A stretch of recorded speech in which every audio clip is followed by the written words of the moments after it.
Bäh, musst du mir übergeben, Alter. Nee. Boah. Das Video hat jetzt so gemacht. Boah, was nichts. Oh. Und zoomen noch ein bisschen.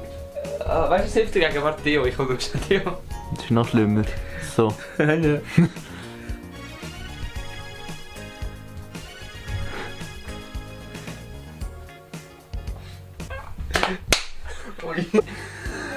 Hey und herzlich willkommen Auf unserem Kanal von Swiss Racing und heute kommen die ersten Motorsport News. In unserem ersten Motorsport News gibt es ein paar Themen. Die Themen von diesen Motorsport News sind Formel E, Hypercars in Le Mans, MotoGP Moto E und Motorsportveranstaltungen vom nächsten Monat. Let's go!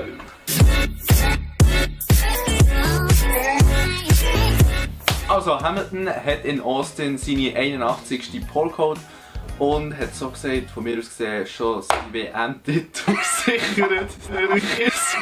Nein, eben so scheiße. Und hat so gesagt, von mir aus gesehen, seinen WM-Titel schon gesichert. Es ist seine dritte Pole zu Austin. Vettel war 0,061 Sekunden langsamer im Q3 und ist daher auf Platz 2. Jedoch stimmt es nicht zu 100%. Er hat recht spät gebremst, wo die rote Flagge geschwenkt worden ist. Vettel muss jetzt unbedingt zweit werden, wenn der Hamilton erst wird, um noch irgendeine Chance zu haben, den WM-Titel für sich zu gewinnen. So kommen wir jetzt zur Formel E. Formel E sind also wieder 11 Teams dabei und die haben jetzt 5 Tage in Valencia getestet.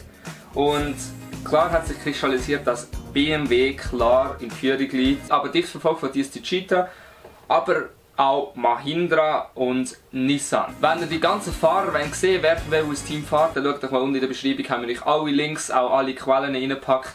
Und ja, checkt die aus. Wie viel die einen oder anderen gehört haben, gibt es neue Regelungen für die LMP1 für 2020. Nämlich sollte die LMP1 von der sogenannten Hypercar ersetzt werden.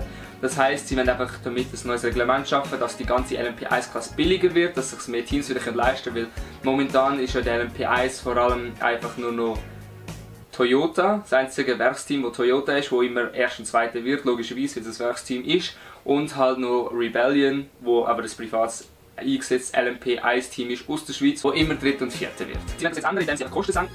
Sie werden das jetzt ändern, indem sie die Kosten senken. Wieder richtig. Immer mit Alter! Junge! Immer ein Reglement, wenn sie jetzt Kosten senken, dass somit sich mehr Teams leisten können, wieder mitzumachen im Motorsport in der Königsklasse oder LMP. Wer auch zu diesem Thema noch mal mehr wissen will, wir haben euch den Artikel unten in der Beschreibung verlinkt, weil wenn wir jetzt lang labern, wäre es einfach irgendwann zu langweilig. Und so kommen wir jetzt zu MotoGP. Der MotoGP ist alles schon fix, das heisst, Marc Marquez hat den WM-Titel zu sich geholt und ist somit das 5. Mal Weltmeister geworden. In der obersten Liga insgesamt ist, soweit ich weiss, sein 7. Der 5. Titel hat er sich in Japan gesichert.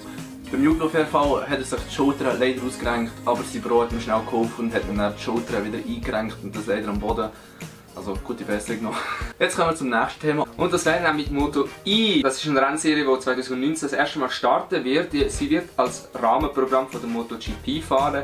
Nämlich ist in dieser Serie wie in der Formel E alles nur elektrisch angetrieben. Das heisst, die TÜV sind elektronisch betrieben. Das heisst, sie fahren auch mit einem Elektromotor. Für die Saison 2019 sind 12 Teams angemeldet und nur 18 Fahrer, das heisst, es ist noch nicht so weit verbreitet, aber ich denke, das wird sich dann im Verlauf der Zeit wahrscheinlich noch ändern und es werden mehr Fahrer dazukommen. Was ist eure Meinung zum elektronischen Rennsport? Soll das erweitert werden oder findet ihr lieber, der altmodische Rennsport mit Benzinmotoren sind besser? Eure Meinung unten in den Kommentaren. Und jetzt noch zum letzten Thema von uns und das wäre die Motorsportveranstaltungen in der Schweiz und die erste, die es geben wird, ist in Wangen. Der Autoslalom, das ist nächste Woche, am Sonntag wird er stattfinden, haben wir euch auch nochmal unten verlinkt. Und international gibt es im November noch einige Rennen und einfach mal ein paar Eckdaten nennen. Es ist das zum Beispiel NASCAR-Veranstaltungen, finden noch einige statt, aber auch Formel 1 in Brasilien oder auch die WTCR in Monaco oder dann das letzte Formel 1 Rennen in Abu Dhabi wird ebenfalls noch im November stattfinden. Auf jeden Fall, liebe Leute, wir zwei werden das jetzt sicher jeden Monat einmal machen. Und ihr könnt dazu auch etwas bestimmen. Ihr könnt nämlich sagen, welche Themen wir ansprechen sollen. Schreibt das bitte unten in den Kommentaren rein. Und wenn euch das Video gefallen hat, zeigt es euch mit einem Daumen nach oben. Wenn ihr nicht Abonnent seid, dann ändert euch das und klickt auf Abonnieren. Und auch die Glocke aktivieren. Das hat sich sogar gereimt. Und ich würde sagen, bis zum nächsten Video. Also.